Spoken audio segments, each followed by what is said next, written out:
Jumalan siunaamaa perjantai-aamua teille kaikille, rakkaat lähimmäiset ja sukulaiset ja tuntemattomat ja ystävät. Tahdon teille pitää pienen aamuavauksen tässä pienessä äänileikkeessäni ja aiheena on älä katso taaksesi. Menneisyydelle ei pidä antaa mitään painovoimaa nykyhetkessä, tai se muuttaa tulevaisuutemme. Moni ihminen on tänään kiinni menneisyydessä niin, että ei kykene tarttumaan nykyhetkeen ja sen avaimiin uusiin mahdollisuuksiin Jumalassa. Menneisyys riistää nykyisetkin siunaukset. Siksi Herra sanoo, että meidän ei tule katsoa taaksemme, jos haluamme olla hänelle otollisia. Vielä eräs toinen sanoi Luukkaan evankeliumeissa, minä tahdon seurata sinua, Herra, mutta salli minun ensin käydä ottamassa jäähyväiset kotiväeltäni. Mutta Jeesus sanoi heille, ei kukaan, joka laskee kätensä auraan ja katsoo taaksensa, ole sovelias Jumalan valtakuntaan. Jeesuksen ympärillä paavali monenlaisia ihmisiä. Monia heistä oli jokin syy, miksi he eivät voineet lähteä koko sydämellisesti seuraamaan Jeesusta. Jeesus näki ihmisen sydämeen ja tarttui siihen. Tarttui usein suoraan hänen ongelmiinsa. Jälleen hän teki niin ja käsitteli ongelmaa, joka on hyvin yleinen myös meidän elämässämme. Jeesus otti esimerkkinä maanviljelystä, joka kaikilla on tuona aikana tuttu asia. Kyntäjän tuli katsoa eteensä ja keskittyä siihen, mitä vaati kaikkien huomion onnistuakseen. Hän ei saanut tähyillä taakseen ja menneeseen. Sana sovelias tarkoittaa alkutekstissä hyvin paikoillaan asetettua. Jos meidän katseemme on menneessä, ei nykyinen Herran palveleminen onnistu. Ajatukset harhailevat muualla ja olemme vain puolinaisesti antautuneita hänelle. Emme ole hyvin paikoillaan asetettuja. Moni ihminen on tänäänkin kiinni menneessä niin, että ei kykene tarttumaan nykyhetkeen ja sen avaamiin uusiin mahdollisuuksiin Jumalassa. Menneisyys riistää nykyisetkin siunaukset. Jumala maailmassa olennaista on nykyhetki. Jos tässä hetkessä olet hänen tahdossaan, kaikki päättyy hyvin. Vaikeuksistakin huolimatta, mutta jos aina elät vain menneessä tai olet hänen tahdossaan, kaikki päättyy hyvin vaikeinakin hetkinä. Meillä on suuri taipumus elää joka eilisestä tai huomisessa, mutta ei tässä hetkessä. Eräs ihminen kärsi kovasti sairautta. Hän oli varma, että sairasti syöpää. Huomisen pelko täytti hänen sydämensä niin, että hän hyppi sairaalassa, hyppi parvekkeelta alas ja kuoli. Hänellä todettiin vain vatsassa vatsahaava, joka oli hoidettavissa terveeksi hyvin helposti. Eräs alkoholisti totesi kerran, minusta tulee vielä suuri Jumalan mies. Hänellä oli joskus profetoitu suuria ihmeellisiä asioita, niitä hän unelmoi, eikä nähnyt, miten koko elämä valui hiekkaan.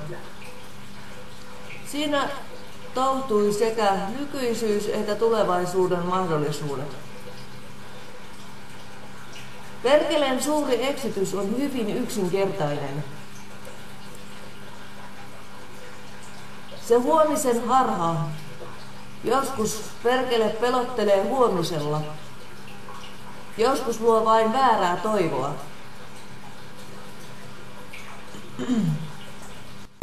Useille se on sanonut, anna elämäsi Kristukselle, mutta vasta huomenna. Sitä huomisesta ei ole tullut koskaan. Moni ihminen ajattelee sisimmässään, huomenna minä tulen uskoon, huomenna minä alan rukoilla, huomenna antaudun Herralle koko sydämestäni. Teen paljon hyvää huomenna, mutta en vielä tänään.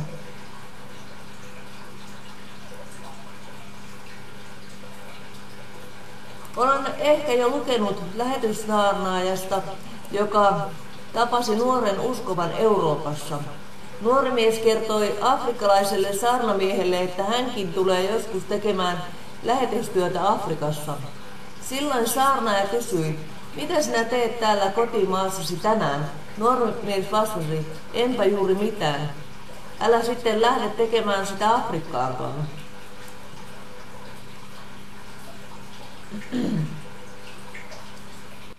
Totesi lähetyssaarnaaja, huominen ei merkitse mitään, eilinen ei merkitse mitään, ainoastaan tämä päivä, jos te kuulette hänen äänensä, älkää paaduttako sydäntänne. Moni uskovan tukahduttanut taakkansa alle, kun hän miettii, mitä hän jaksaa kilvoitella läpi koko elämänsä. Ei sinun tarvitsekaan kilvoitella kerrassaan koko elämäsi. Kilvoittele vain yksi päivä ja tämä hetki. Se riittää. Ei sinun tarvitse rukoilla koko elämäsi, kun tänään viivyt hetken Herran läsnäolossa. Se riittää. Jumala antaa, taakka on sovelias ja hänen kuormansa keveä. Me vain itse teemme siitä raskaan.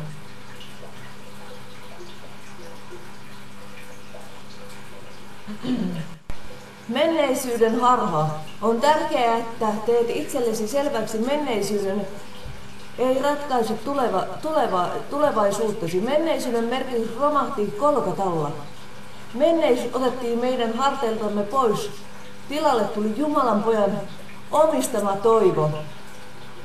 Hänen tulevaisuutensa. Me saamme sen osan, joka hänelle kuului, ja hän otti sen osan, joka meille kuului. Jeesus otti sen tulevaisuuden, joka sinulle kuului, joka sinä saisit sen tulevaisuuden, joka hänelle kuului. Jeesus otti sydämen sen menneisyyden, joka sinulle kuului, jotta sinä saisit sen menneisyyden, joka hänelle kuului. Meidän toivomme on Jeesuksen toivo. Meidän rauhamme on Jeesuksen rauha. Meidän ilomme on Jeesuksen ilo. Mikään ei murehduttanut häntä, kun hän käyskenteli aikanaan Isän helmassa taivaassa. Ei mikään painanut hänen mieltään, koska menneisyys oli täydellinen, täysin puhdas ja tahraton. Hän tuli maailmaan lahjoittamaan meille tuon oman rauhansa ja toivonsa, täydellisen rauhan, harmonian Isän kanssa. Minun rauhani sen minä annan teille. Ei ilo rauha täydellisen sopusointua sitä, että satuimme onnistumaan täydellisesti elämässämme, vaan siksi, että Jeesus on täydellinen. Jeesus on onnistunut kaikessa. Hänen menneisyydessään ei ole mitään tahraa eikä virhettä. Moni piinaa alituisesti menneisyyden mörkö. Se tekee ihmisistä voimattoman, masentuneen, avuttoman ja epätoivoisen. Eräs mies sai kerran saaliikseen Suomen suurimman hauen. Hän teki kuitenkin pahan virheen. Hän meni perkamaan sen ennen punnitusta, eikä sitä enää hyväksytty tilastoihin. Ilman tuota virhettä hän olisi tullut kuuluisa kalastaja. Tuo virhe piinasi häntä niin, että hän teki lopulta itsemurhan. Menneisyyden mörkö kärsi kuolettavan iskun Golgatalla. Sillä ei pidä antaa mitään painoarvoa nykyhetkelle, tai se muuttaa tulevaisuutemme. Uskon kautta menneisyyskin täytyy jättää ristille. Meidän vanha ihmisemme myös kaikkine virheineen on ristiinnaulittu. Ja sinä saat elää uutta ylösnousemuksen elämää Kristuksessa.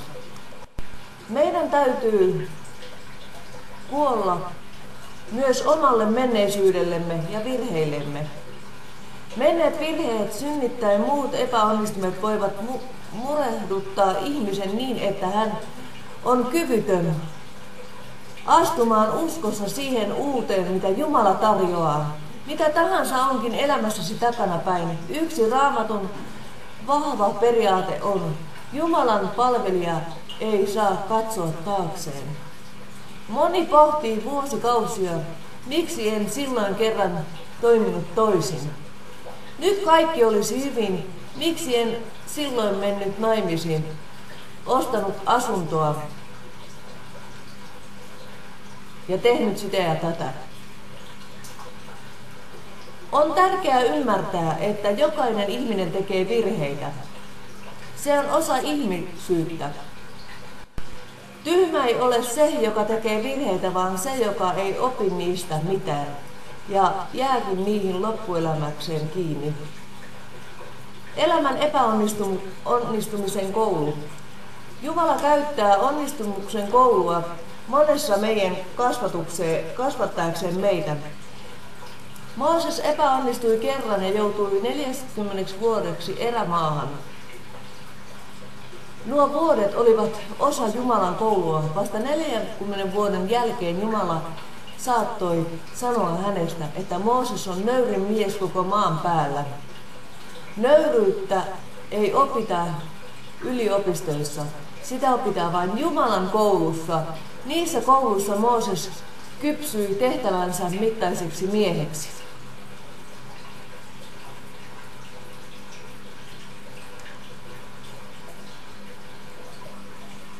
Raamattu sanoo näin lopussa, haluan tämmöisen vielä tässä lopun kevennyksen. Raamattu kertoo miehestä Lasareuksesta, joka köyhänä söi rikkaalta jääviä murusia. Tuonelassa Jeesus sanoi rikkaalle miehelle: sinä sait eläessäsi hyvää, hän sai pahaa. Nyt osat ovat vaihtuneet. Ei Jumala unohda vanhuskaan ihmisen kärsimyksiä. Kaikesta saa kerran palkan ja kyynelisi kuivataan.